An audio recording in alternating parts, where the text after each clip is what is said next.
This is Dimitri Lascaris reporting for the Real News Network from Montreal, Canada. Heads of state at the recently completed G20 summit, with the exception of United States President Donald Trump, waxed poetic about the urgency of the climate crisis. France's Prime Minister Emmanuel Macron, for one, said he would not sign any G20 agreement lacking the Paris Climate Agreement in it. Even the Crown Prince of oil-soaked Saudi Arabia, Mohammed bin Salman, paid homage about the need to act on the climate. But perhaps the most outspoken was Theresa May, Prime Minister of Great Britain, speaking at her last summit as Prime Minister. Let's listen to what she had to say. In recent months, we have heard hundreds of thousands of young people urge us, their leaders, to act on climate change before it's too late.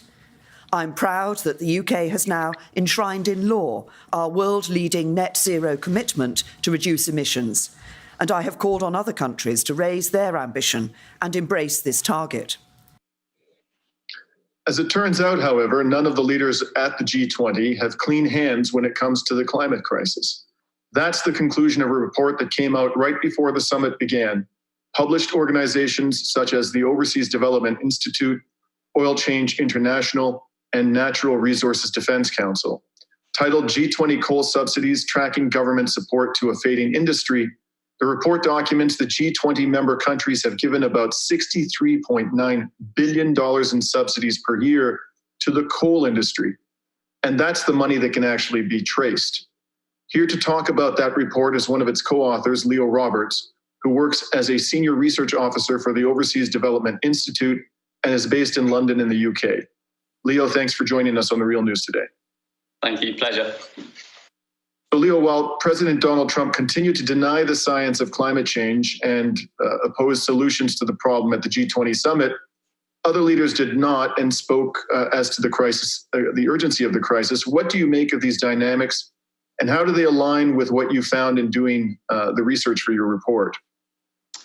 So the interesting thing is that perhaps Trump is the worst in that he's not admitting climate change is even really a problem or how to solve it. But all of the leaders in the G20 have a problem here. They are all, or many of them are talking about the importance of the climate crisis while propping up the coal industry. So our report has found that, as you mentioned, there's approximately 64 billion US dollars per year going into the coal industry from governments across the G20. This has increased massively over the last few years as well. In the last 3 years, we've seen an increase in coal power, in public support for coal power. So it was 17 billion 3 years ago. We're now looking at almost triple that, 47 billion US dollars per year still flowing into coal. And we shouldn't forget coal is by far the most polluting of the fossil fuels. This industry should be dying. It should be on its way out if we're to keep the world under a 2 degree or ideally a 1.5 degree warming scenario as recommended by the IPCC. And in terms of coal subsidies in the G20, which states are the principal culprits according to your report? So it varies depending on the type of support they provide, but objectively, there are three big bad guys. So China, Japan, and India are providing huge sums between them. China are investing both at home and abroad. Japan are primarily supporting coal projects overseas. So if you want a coal project financed and you can't find the money anywhere else, your first port of call is the Japanese public banks, I should say. They're the most likely to sort you out.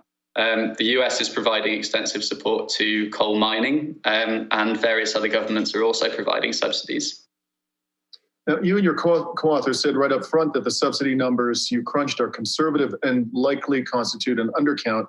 How exactly did you do your research into this subject? And how hard is it to figure out just how much money G20 member states are giving to the coal industry? So we use the World Trade Organization definition of a subsidy. So this is a watertight definition of a subsidy accepted by all of these countries. And the way we look at it is to assess the countries on how much they're giving through public finance, so how much are taxpayer-owned banks providing for coal, how much are they giving in fiscal support, so tax breaks and other forms of tax benefit to coal companies, and also what are state-owned companies providing, so how much money is going through companies owned by the state into coal. The problem with this is that, as you allude to, a lot of these governments would say that what they're doing isn't a subsidy, and they are very cagey about how much information they provide. So we've had to do a huge amount of digging. The data is very robust and it comes from reliable sources, but there's just a lot that governments don't report on. So this 64 billion figure is a very bare minimum, and in reality, the figure could be a lot higher. Now, as you mentioned, this is a particularly carbon-intensive industry, coal. Confronted by climate crisis and given the statements of global leaders about the need to act urgently, one would think that this would be an industry whose decline is being promoted, whose rapid decline and ultimate phase out is being sought by these governments. But these country-level subsidies of coal are on the rise. How do you account for the fact that this is an industry that, in many ways is in decline, ought to be in decline, and yet these subsidies seem to be increasing sharply? Yeah, it's a very good question. So we looked mainly at the scale of the support rather than the reasons behind it. But we suspect that one of the reasons this is happening is that private investors are fleeing. So private capital has recognized the writing is on the wall for coal. They know they won't get their money back. They know that in 20 years' time, water or climate policy or fuel costs or competition for renewables will mean that their operations just won't be financially viable. So they're really, really backing out. And what we suspect is that governments are stepping in. So as I mentioned, if you want to finance your coal power station in Vietnam, it's hard to find a private bank that will do that. But if you go to one of the Japanese or Chinese public banks, they will probably step in, or they might step in. So this is what we suspect is happening. And lastly, please talk to us about why this is an industry whose days are numbered. Why is this to what extent is this a more environmentally damaging industry than other forms of fossil fuel extraction and consumption?